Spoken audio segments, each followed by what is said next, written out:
Bonjour tout le monde, donc là je fais un petit trailer action, une petite vidéo sur, alors c'est Hellboy The Crooked Man, je crois que c'est ça, The Crooked Man, ouais, le Crooked Man, je crois que c'est en français, on traduit ça par l'homme tordu.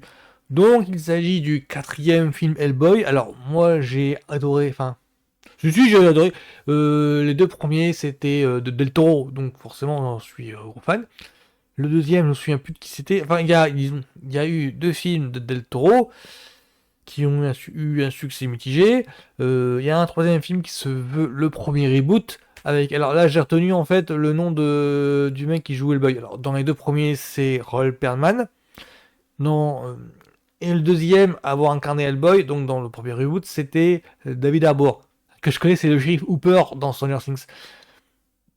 Là, ça fera donc le deuxième reboot de Hellboy. Alors, ce que j'ai retenu, c'est que donc il y a eu deux de Del Toro, il y en a eu un, le réalisateur, j'ai pas retenu. Par contre, celui-là, il est réalisé par Brian Taylor. Brian Taylor, c'est alors c'est l'un des deux réalisateurs des deux films Hypertension avec Jason Statham.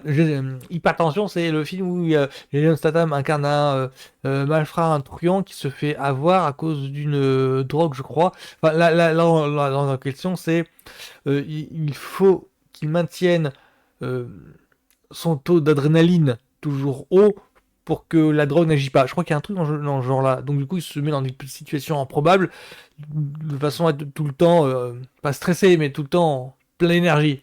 C'est lui qui a fait ça, donc c'est David Taylor. Il a fait aussi Ghostwriter 2, l'esprit de la vengeance, avec toujours Nicolas Cage dans le rôle de Ghostwriter, mais surtout un Christophe Lambert dans le rôle d'un moine. Enfin, faut voir le truc. Donc c'est ce mec-là qui est derrière ce reboot d'Hellboy. Donc je vais donc regarder un petit peu qu'est-ce que les premières images, ce Hellboy, l'homme tordu.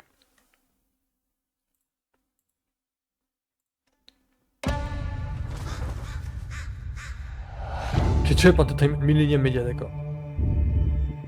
Something in these hills. Something haunted. Ça Evil. ça fait très des TV hein, dans le filmage. Smells like death.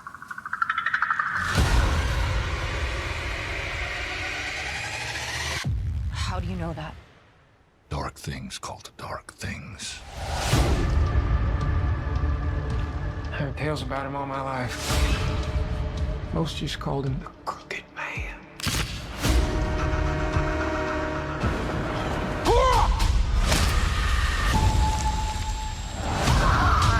Il y a une photo un petit peu bizarre. We've got company. All your friends, they all gonna die.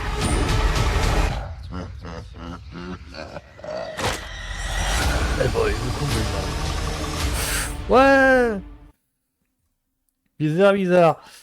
Je sais pas trop quoi en penser en fait, parce que le rendu à l'image fait très DTV à l'image de ce que fait d'habitude Brian Taylor, c'est-à-dire il a fait aussi Ultimate Gamer avec Gerard Butler qui avait aussi cette petite texture là. Mais en disant que quand on voit la bande-annonce comme ça de Brian Taylor, on a du mal à imaginer que ce soit des films. C'était le petit peu le charme de Hypertension, hein, où on avait l'impression que c'était pris sur le vif. Dans les deux Hypertension, cette texture d'image très caméra portée, ça faisait vraiment très pris sur le vif. Ça correspondait au ressenti ben, du personnage incarné par Jason Statham.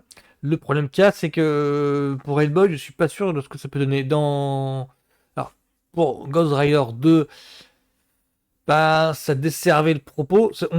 Disons que ce côté pris sur le vif, ça dessert le propos si jamais il n'y a pas les moyens qui vont avec à l'image. C'est le souci. Pour un truc d'action, ça sert le propos. Parce que là, c'est du coup, tous les invraisemblances que l'on peut avoir pour les péripéties, bah, le côté pris sur le vif,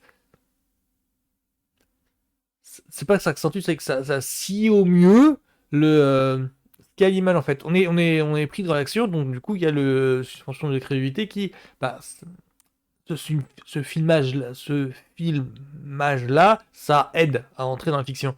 Alors que pour un film d'horreur, un film fantastique, je dirais que ça dessert le propos parce que ce côté pris sur le vif, ça trahit le manque de moyens. C'est un petit peu ça pour Ghost Rider 2, ce qui desservait le film, c'est que ça trahissait le manque de moyens, ça trahissait le côté là, oui mais c'est une petite production, on peut pas faire... on n'avait pas l'impression que la caméra se baladait dans un univers très ample, au contraire ça trahissait le fait que, oui bah, vous avez peu de moyens les mecs, on voit que c'est juste une petite production, limite série Z, de temps en temps ça trahissait le truc, et dans la bande-annonce là de Hellboy, on en arrive à peu près le même ressenti, c'est pour ça que je réussissais pas trop, c'est que... De temps en temps, je serrais les dents limite, hein, quand même. Et normalement, ce film-là est censé sortir au cinéma. Il est censé sortir au cinéma, je crois, vers octobre, vers là. Enfin, j'ai marqué comme soon hein, dans la bande-annonce. Ce sera prochainement, normalement, dans la bande-annonce. Mais donc, je sais pas. Donc, ouais, je suis un petit peu mitigé sur celui-là. Vraiment très mitigé. Ça donne pas envie de dépenser quelques euros pour une place de cinéma là, sur ce coup-là. Même si le réalisateur David Taylor, je répète, m'est très sympathique. Je sais pas. Donc, ouais, à voir, on verra bien. Donc, chose tout le monde, à la semaine prochaine.